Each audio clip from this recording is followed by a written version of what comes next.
Hi friends, പുതിയ വീഡിയോയിലേക്ക് എല്ലാവർക്കും സ്വാഗതം. ഇന്ന് ഞാൻ ഉണ്ടാക്കുന്നത് ബീഫ് ഫ്രൈ ആണ്. നിങ്ങൾ ആദ്യമായിട്ടാണ് വീഡിയോ കാണുമെങ്കിൽ ഈ ചാനൽ സബ്സ്ക്രൈബ് ചെയ്ത് ബെൽ ബട്ടൺ പ്രസ് ചെയ്യുക. അപ്പോൾ ഞാൻ ഇടുന്ന വീഡിയോസ് നിങ്ങൾക്ക് നോട്ടിഫിക്കേഷൻ കിട്ടുന്നതായിരിക്കും. നമുക്ക് ബീഫ് ഫ്രൈ ഉണ്ടാക്കുന്ന വീഡിയോ കാണാവുന്നതാണ്. ബീഫ് ഫ്രൈ ഉണ്ടാക്കുന്ന ബീഫ് ഞാൻ ഓൾറെഡി ബോയിൽ വെച്ചിട്ടുണ്ട്. ഇനി ഇതിലേക്ക് 2 കിലോ ഒനിയൻ, റെഡും വൈറ്റും കൂടെ കൂടിയാണ് എടുക്കുന്നത്.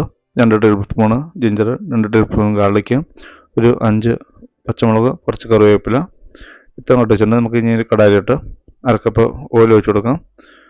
ഓയിൽ ചൂടാക്കുമ്പോൾ നമുക്ക് അരിഞ്ഞ ഒനിയനും വെളുത്തുള്ളി ഇഞ്ചി എല്ലാം ഇട്ട് കൊടുക്കാം. അതിന് നമുക്കൊന്ന് സോട്ട് ചെയ്തെടുക്കണം. നന്നായിട്ട് സോട്ട് ചെയ്തെടുക്കണം.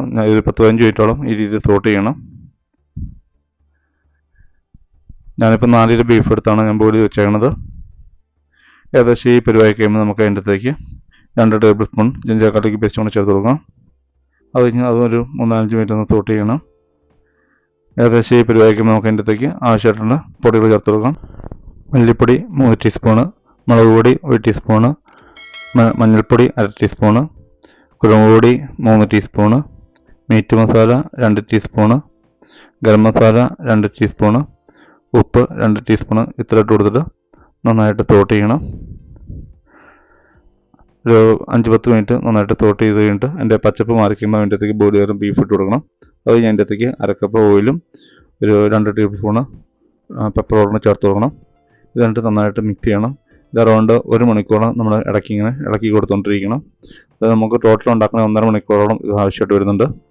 അതിനിടയ്ക്ക് നമുക്ക് ഓയിലും പെപ്പർ പൗഡറും ഇട്ട് കൊടുത്തുകൊണ്ടിരിക്കണം. അതൊരു 2-3 മിനിറ്റ് ഗ്യാപ്പിട്ട് ഇളക്കി കൊടുത്തുകൊണ്ടിരിക്കുകയും ചെയ്യണം, അല്ലെങ്കിൽ അടിയിൽ പിടിക്കും.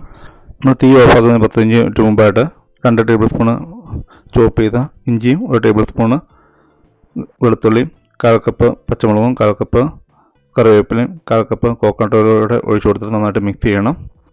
അപ്പോൾ നമുക്കത് ഗാർണിഷായിട്ടും കൂടെ കിടക്കാൻ വേണ്ടിയിട്ട് ആണ്. പിന്നെ അത് കഴിഞ്ഞ് ലാസ്റ്റ് 2 ടേബിൾ സ്പൂണ് പെപ്പർ പൗഡറും കൂടി ചേർത്ത് കൊടുക്കുക. അത് കഴിഞ്ഞ് നമുക്ക് നന്നായിട്ട് മിക്സ് ചെയ്തെടുക്കുക. ഏകദേശം ഈ പരിവായി കഴിയുമ്പോൾ നമുക്ക് തീ ഓഫ് ചെയ്യാവുന്നതാണ്. ഇപ്പോൾ അറൗണ്ട് 1.5 മണിക്കൂർ ഇപ്പോൾ എടുത്തിട്ടുണ്ട്. അപ്പോൾ ഇങ്ങനെയാണ് നമ്മൾ ബീഫ് ഫ്രൈ ഉണ്ടാക്കുന്നത്. നമ്മൾ നല്ല സ്പൈസി ആയിട്ടുള്ള ബീഫ് ഫ്രൈ ആണ്. നിങ്ങൾക്ക് ഈ രീതിയിൽ നിങ്ങൾ ഉണ്ടാക്കിയിട്ടില്ലെങ്കിൽ നിങ്ങൾക്ക് ഇതൊന്ന് ട്രൈ ചെയ്ത് നോക്കുന്നതാണ്. അപ്പോൾ നിങ്ങൾക്ക് ഈ വീഡിയോ കണ്ട് ഇഷ്ടപ്പെട്ട നിങ്ങളുടെ അഭിപ്രായം കമൻറ്റായിട്ട് രേഖപ്പെടുത്തുക. അത് നിങ്ങൾ ആദ്യമായിട്ടാണ് വീഡിയോ ആണെങ്കിൽ ഈ ചാനൽ സബ്സ്ക്രൈബ് ചെയ്ത് സപ്പോർട്ട് ചെയ്യുക. Thanks for watching my video.